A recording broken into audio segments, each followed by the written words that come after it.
It is not an ordinary to put a IVC filter when you do No, not routine mechanical. to put the IVC filter. When indicated only, I put the IVC filter. In our case, there was a floating thrombus more than 5 centimeters. This an indication for IVC filter insertion. It is retrievable or permanent filter? In this case, was retrievable. You retrieve it? Still, up till now, no. Oh. Should be retrieved within 6 months. But I have a comment. It is not an cost effectiveness for the patient to use IVC filter plus using angiojet catheter. It is a very costly for yes. our patient. Okay. Yeah, I totally Yes, agree. sir. I totally agree, but Dr. Said mentioned that the patient has asymptomatic pulmonary embolism. So this is another indication for filter in this case. So the fear for recurrence for symptomatic pulmonary embolism to perform filter. However, I agree with Dr. Said that the IVC filter is not routine for application in mechanical thrombectomy. Yes. Okay.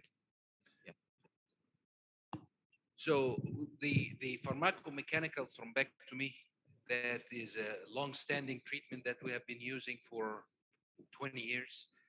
But recently we're getting purely mechanical devices because it will only take you one patient who's 35, you give him TPA and they get the brain bleed and die from a disease that was not limb-threatening. So we are more and more using the purely mechanical devices and shying away from really using TPA in the treatment of those patients. Yeah, I think you are mentioning penumbra, and the lightning number 12 now is very, very useful in fact, and you do not use the TPA. Yeah. دكتور معتصم. دكتور معتصم موجود؟ دكتور معتصم. دكتور محمد علاء والي. Okay, I have a short question to you. I'm also stenting the veins, and I never put a long stent, especially in the region between the clavicle and the first rib. Tell me, because you presented a very short stenosis of the innominate vein, why did you place such a long stent? It can break. There's some degree of stenosis on the subclavian vein. So I had to cover this stenosis. The degree is not large degree, but I had to cover it. I had the fear to restenote. So please follow the patient, because in the near future it can break. Okay. It will break. It doesn't work long term. And those patients are actually, they are essentially thoracic outlet disease, thoracic outlet syndrome. If you get 100 people here and look at if they have thoracic outlet, they do, but it's asymptomatic. So they become symptomatic because they have a fistula. Last speaker.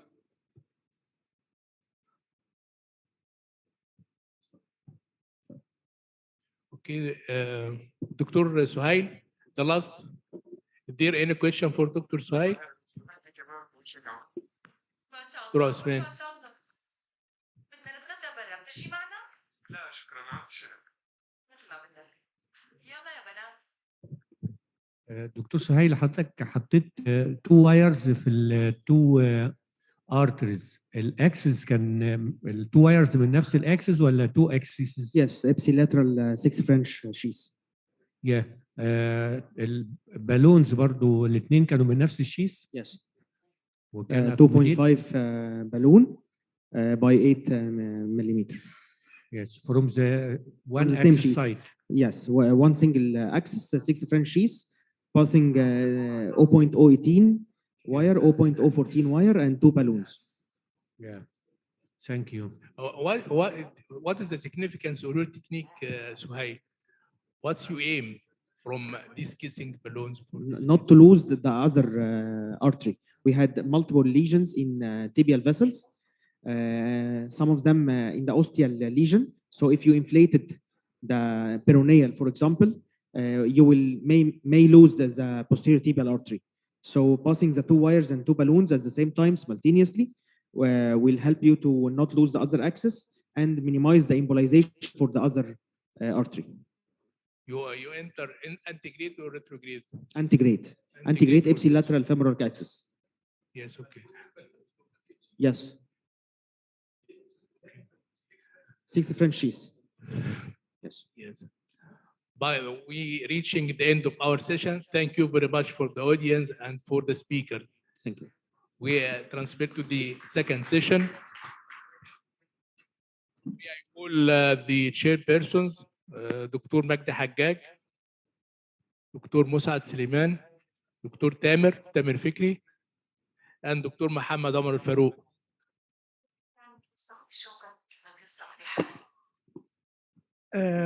Before we start our great session and before the giants will step up the floor, let me introduce Professor Lowell Kabnick. Professor Lowell Kabnick is a professor of vascular surgery, New York University.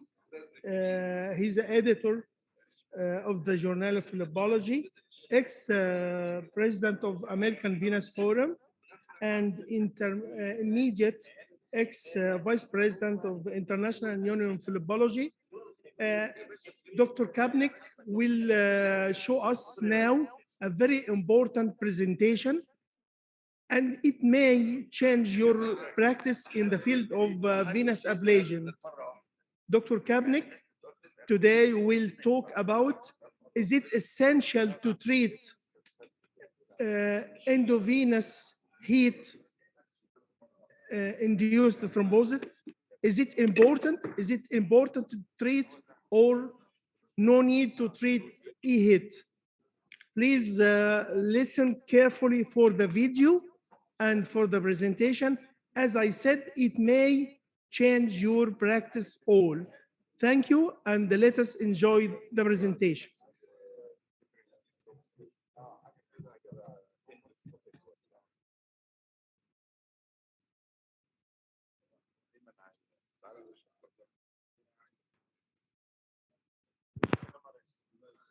I would like to thank Professor Eamon Fakhri for the honor of presenting to this prestigious group my opinion. Why no treatment is needed for EHIT. Here are my disclosures. I have no conflicts of interest with this talk. Ladies and gentlemen, let me give you some background information which stirred up a hornet's nest early on. Early adopters noticed that there was a unique complication with thermal ablation, thrombus extension into the deep system. In a registry study we reported in 2002, 286 limbs with a 1% incidence of thrombus extension. In 2004, Neil Hingorani and Enrico Asher at the American Venous Forum cautioned all of us by reporting their early experience. 73 limbs with a 16% DVT rate. In 2006, I presented the AVF, the classification definition of EHIT. After analyzing many cases for 3 different institutions, it was certain that there were different patterns of extension.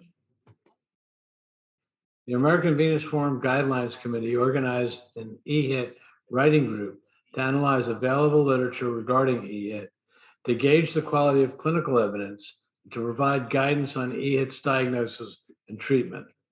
These guidelines were approved by both the AVF and the SVS and published in the Journal of Vascular Surgery, Venous and Lymphatic Disorders, and the Journal of Phlebology in January of 2021.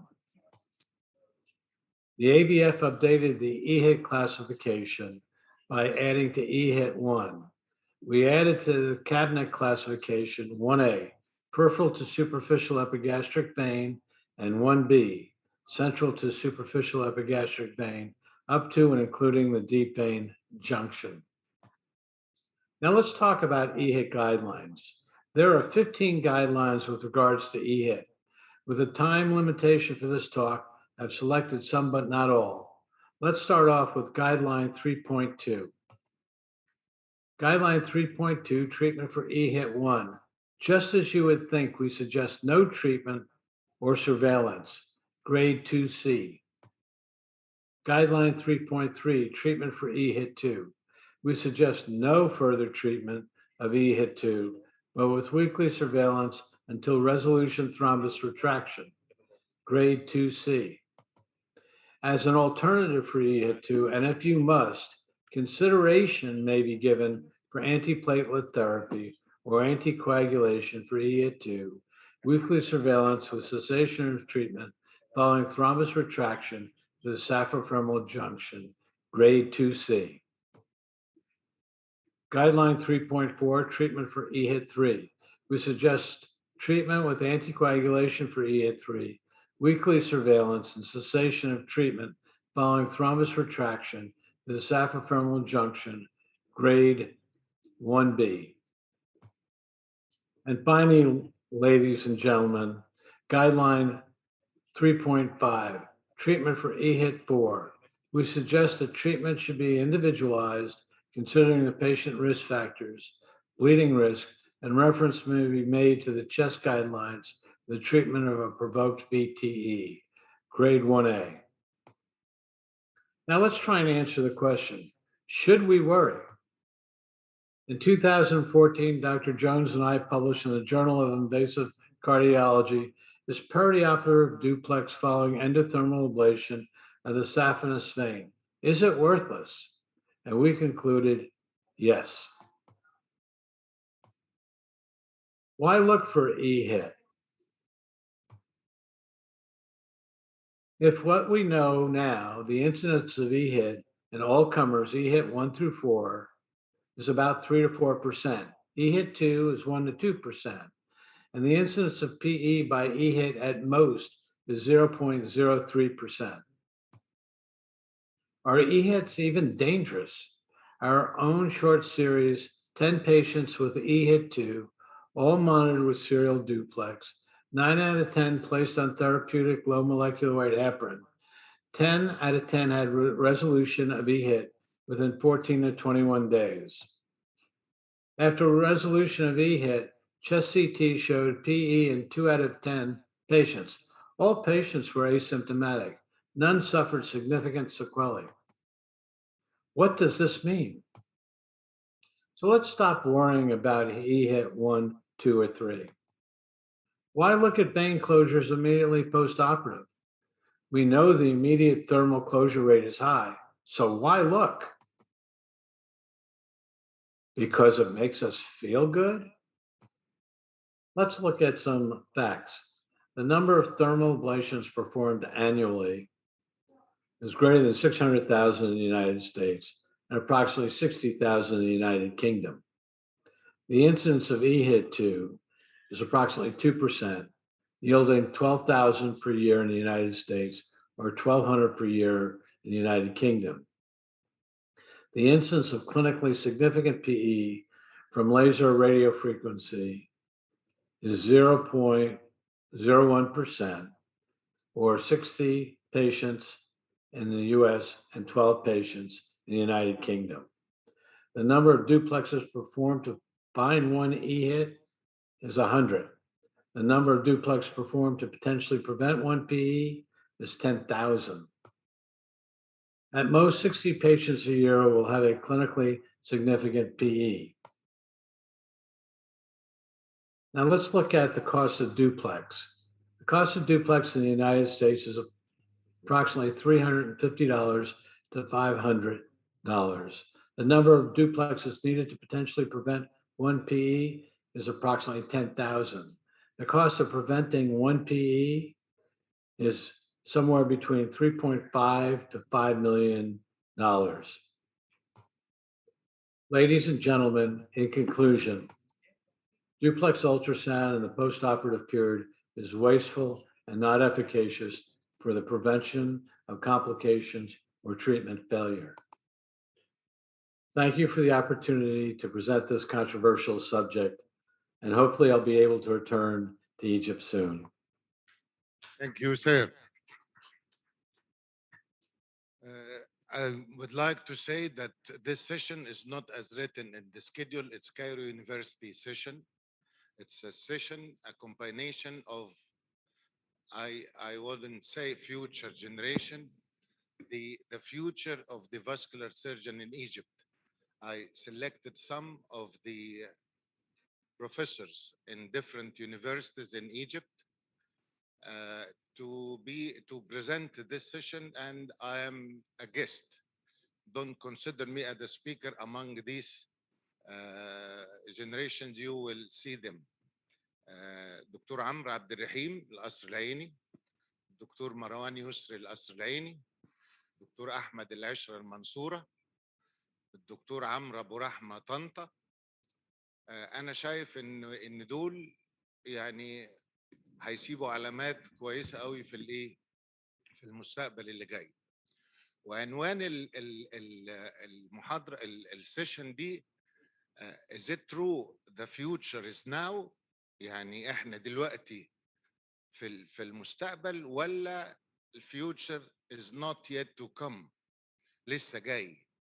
فانا هبتدي بانترودكتوري ليكتشر او التوك بتاعي تمهيدا للمشاكل اللي هم هيتعرضوا ليها، عشان نشوف هل احنا وصلنا للتوب دلوقتي ولا في تكنولوجيكال ويكنس كتير ولسه الايام دي اللي هو الفيوتشر مفروض هيبتدي يحل المشاكل دي. هقدم لكم نفسي الاول evolution of endovascular repair of aortic aneurysm. The future is now.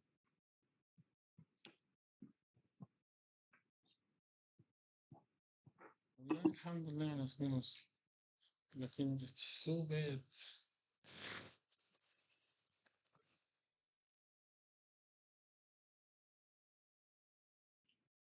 For the aneurysm, any aneurysm, when we look at the natural history, expansion followed by rupture.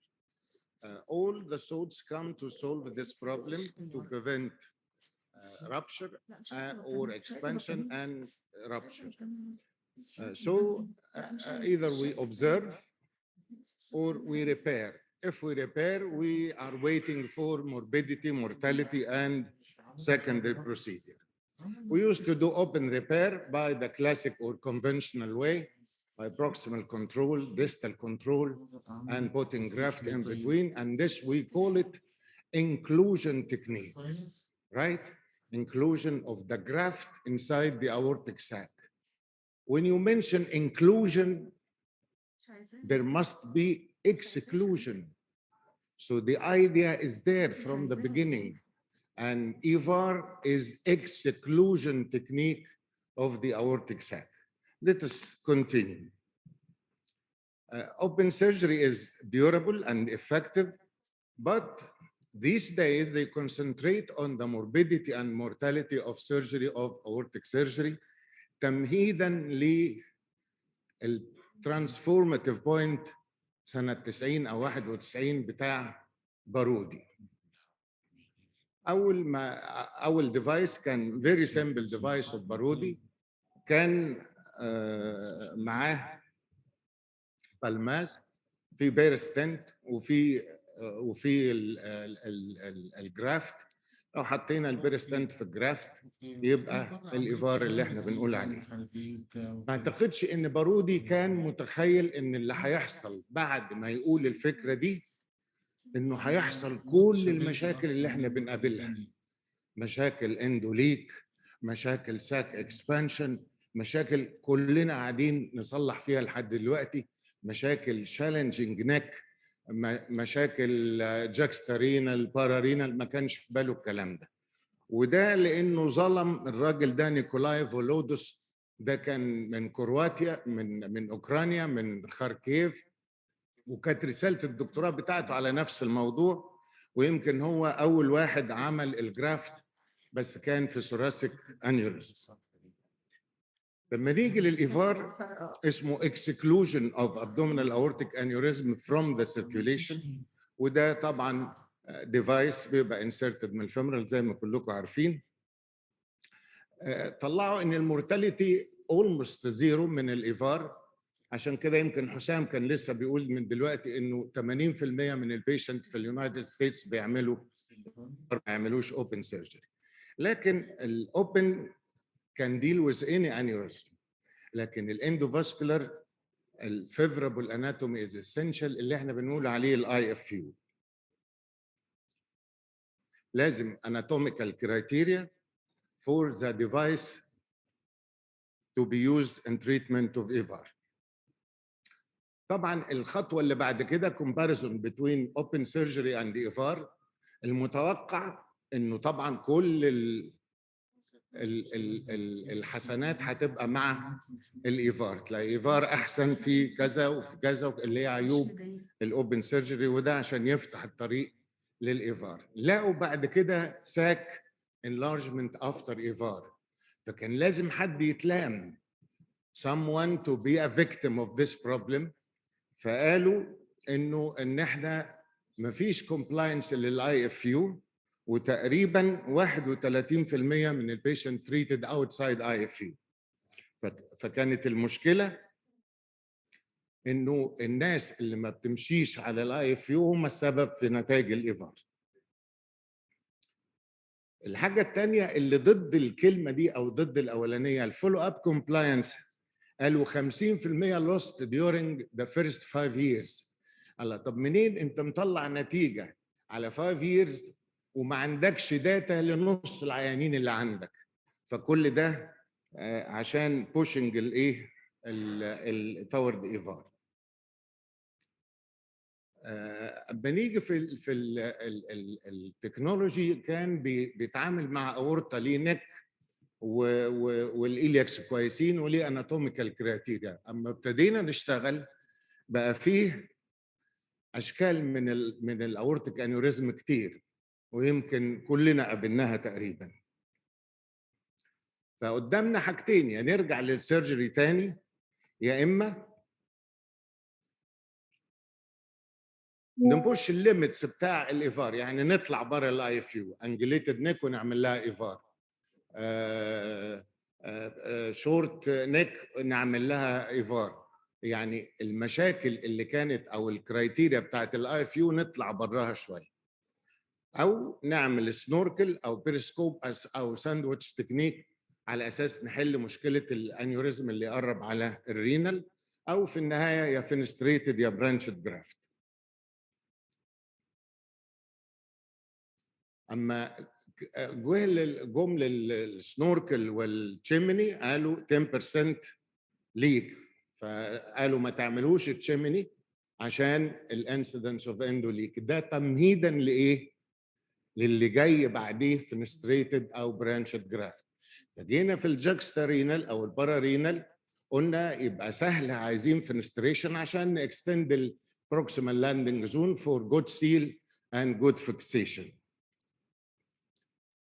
من ضمن الطرق، وانا هسيب احمد